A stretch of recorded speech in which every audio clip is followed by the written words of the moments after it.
Hey, I'm Justin, and this is the story of how I found love. It was the beginning of my fall semester last year, when my dad told me to take off from college and join him in the office. It would help me finally change, he said. He's a lawyer, and he has a law firm in downtown Chicago. My dad is one of those men who believe hard work will get you success. But although I think it's true to an extent, I'd say being smart has a higher success rate than just mindlessly working hours after hours. That being said, I honestly hadn't found my passion in life, and academics just wasn't my thing. For my dad, however, he would like to say I was lagging behind in life, I wasn't going to get anywhere or have a bright future, and the nagging list would have gone on if I hadn't agreed to his wishes to join the law firm.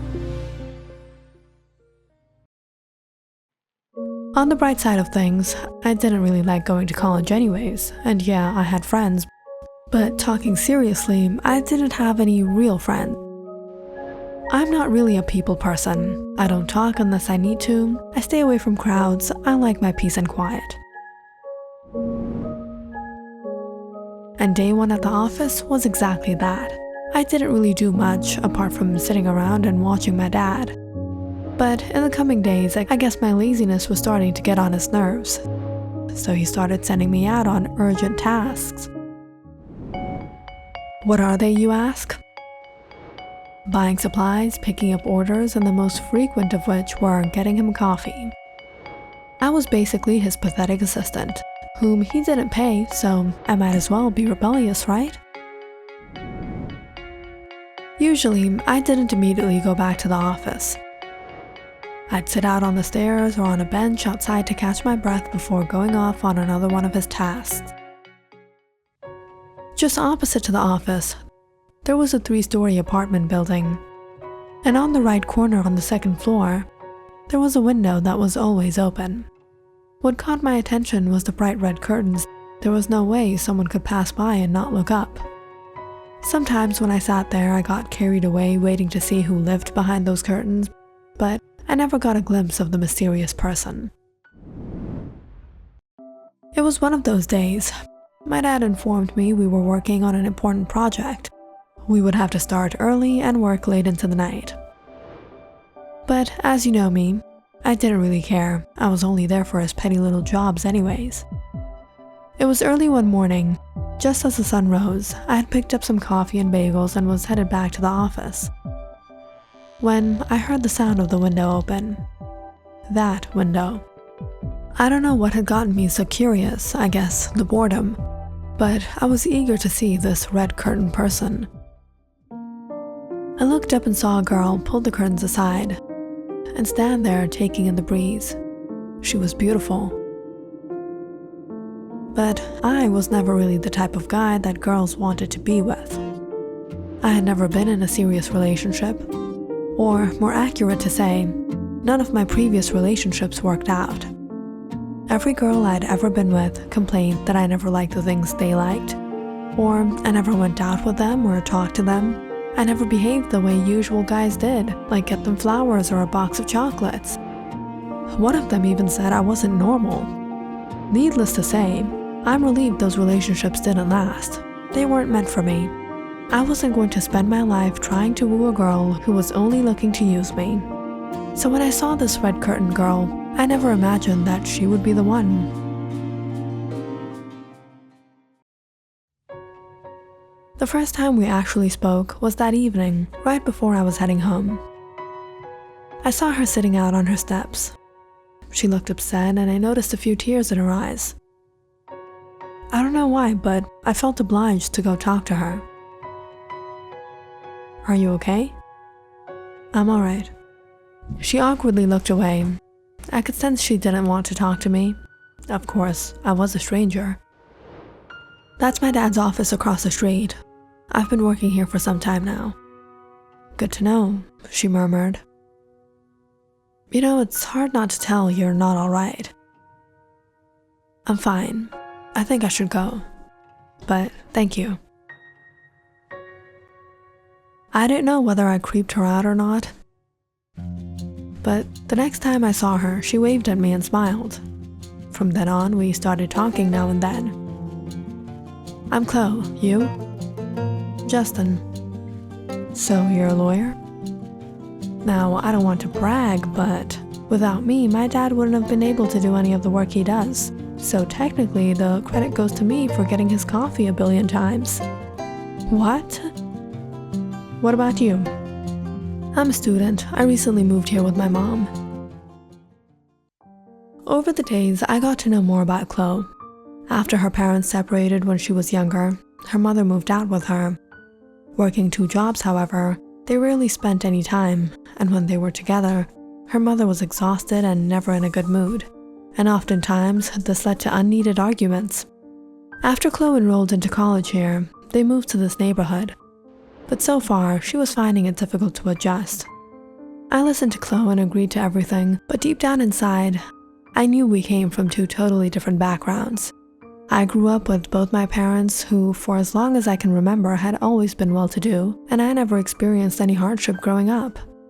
As for Chloe, she grew up lonely with a single mother who was practically depressed. Chloe and I weren't what you call friends. I was just a good listener, and she had a lot of problems in her life she wanted to talk about. But over the days, I started to develop feelings for her. Unfortunately, I knew she didn't and wouldn't feel the same way about me. She was waiting for a handsome prince who would save her from her misery and gallop off into the vast distance. It was clear I was definitely not her type. And I was afraid if I confessed to her, she would probably stop meeting me or talking to me. So I decided to wait it out.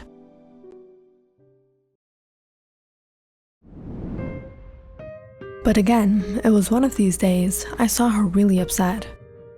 Her eyes red and teary. What's wrong?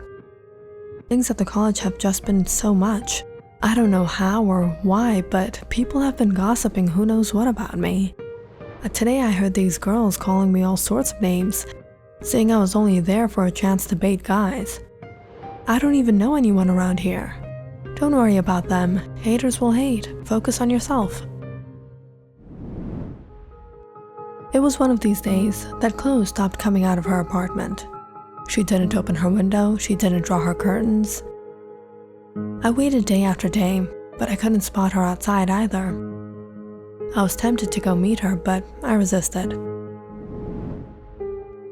It wasn't until almost a week later that I saw her leave and went to talk to her. Where were you all these days? I'm dropping out of college. I can't go back there. What's wrong? Everything I feared is happening to me. I can't take this anymore. Chloe broke down and told me that a group of guys had humiliated her at college in front of everyone. The rumors about her had spread, and believing in them, people had started treating her horribly or avoiding her completely. Well, don't know if this will make you feel better, but I took the semester off. Maybe you should take a break too. Chloe took the advice, but by then, the rumors had somehow spread around the neighborhood, and everywhere she went, she had people staring at her. I heard she takes money for you know what. So tragic. Don't know why these young women are getting involved in these things these days. Things got to the point where I heard the rumors myself. I've been noticing you with that girl. Be careful. Don't be hanging out with girls like her. Like what? She's been seen with a lot of men. You might think she's into you, but she's probably only trying to do business. I was shocked to what extent the rumors had reached, but I knew it was a lie. Chloe barely stepped out of the apartment. When did she get the time to do all of this? But as for Chloe, the lies were getting to her, and she was starting to behave differently. Since all this had started, her life at home had grown worse. I often heard her mother shout from the streets, "You're a shame. All you've done is make my life difficult. I should have left you with your father 10 years ago. Then today people wouldn't have looked down on me because of you." During this time, I didn't get to meet Chloe that often. But it was one day I saw her car spray painted with graffiti all over, horrible names and disgusting things written about her. Soon after, when I saw her again, she had a bruise on her head. How did this happen? Strange things have been happening to me. I was in my room and someone threw something at my window. The glass shattered and it hit me. What? Who would do something like that? I don't know, but someone's after me. Whenever I go out, I feel like someone's following me. And yesterday night, I found something disgusting in my mailbox. When Chloe showed me what was inside, I looked at her in shock. This is so sick. I'm afraid things are only gonna get worse. Eventually, Chloe became so paranoid that she stayed locked up in her home. I met her mother one day and took the chance to ask about her. The woman was awfully worried. She stopped coming out of her room. She hasn't eaten in days. I don't know what to do with her anymore. I asked if I could meet her, and her mother allowed me in and gave me some food to take to her. Chloe, it's me. Open the door. Go from here. Chloe, please, we can talk this out. It was almost an hour into requesting her to open that she finally unlocked the door. When I went inside, however, I saw she was in a horrible condition. She had become emaciated, dark circles under her eyes, her hair knotted up. Don't look at me. Things will be all right. From that day, I went to see her every day and managed to convince her to have her food. She started talking to me about all her problems, how she fought with her mother, her friends abandoned her image had been ruined. She couldn't understand how someone could live with that kind of reputation.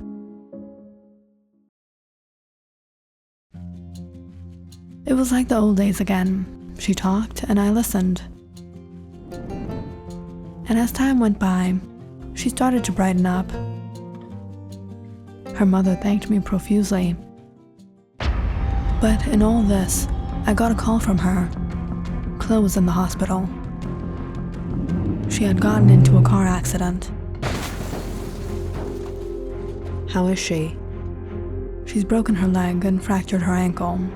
She'll recover, but it'll take some time.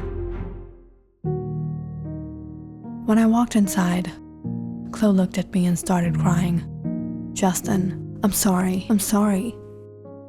For what? For all the trouble I caused you. I wish I had just died today. Don't say that. I tried to counsel her, but she was so upset. She didn't even bother wiping her tears. Chloe, there's something I want to ask you. What? Will you marry me? Justin, are you serious? I had to propose to her a number of times before she actually believed I meant it. Yes. As she cried, I confessed to her about how much I loved her. But I knew she would never really understand to what extent I felt for her, to what extent I loved her. Even when she ignored me at first, even when I had to listen to her pathetic problems, even when I spread all those rumors about her, even when I spray painted graffiti on her car, even when I put my little surprise in her mail, even when I broke her window, even when all her friends abandoned her and she was left all alone, even when she stopped eating and became so thin and hid in her room, even when I tampered with her car brakes and made her car crash. And even now, when she's laying on her hospital bed, unable to walk. Even now, I love her. She's the only girl who ever said yes to me. I know, she's the perfect one for me.